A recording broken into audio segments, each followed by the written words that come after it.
Hi guys, তো আমরা যেহেতু আজকে সারাদিন গাড়িতেই ছিলাম, তো সেই জন্য ভাবলাম যে রাত্রেবেলায় পৌঁছেছি, মানে এই সন্ধ্যা নাগাদ পৌঁছেছি লাচুংয়ে। তো ভাবলাম আমরা সবাই এখন এই রাতের লাচুংটা একটু ঘুরে দেখি, বিকজ কালকে সকালবেলায় আবার বেরিয়ে যেতে হবে ইয়ামথাং ভ্যালির জন্য। তাই ভাবলাম দেখি একটু রাস্তাঘাট কেমন কি। What is your name? What is your name? What is your name?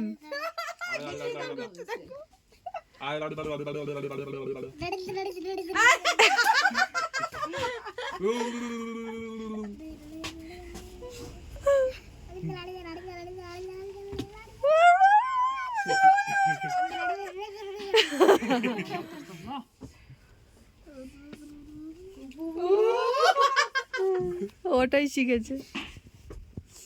এখানকার বাচ্চাগুলো কিন্তু খুব কিউট হয়। তো যাই হোক, আমরা ভাবলাম যে একটু মোমো খাবো, তো সারা জায়গায় ঘুরে আমরা মোমো পেলাম না, তাই আমরা এখানে একটু এসছি ম্যাগি আর হচ্ছে গিয়ে কফি খাওয়ার জন্য। তো তো ম্যাগি খেয়ে আমরা চলে গেলাম আমাদের রুমে। তো যাই হোক, এখানে আমার ভিডিওটা শেষ করছি। দেখা হচ্ছে নেক্সট ব্লগে। বাই।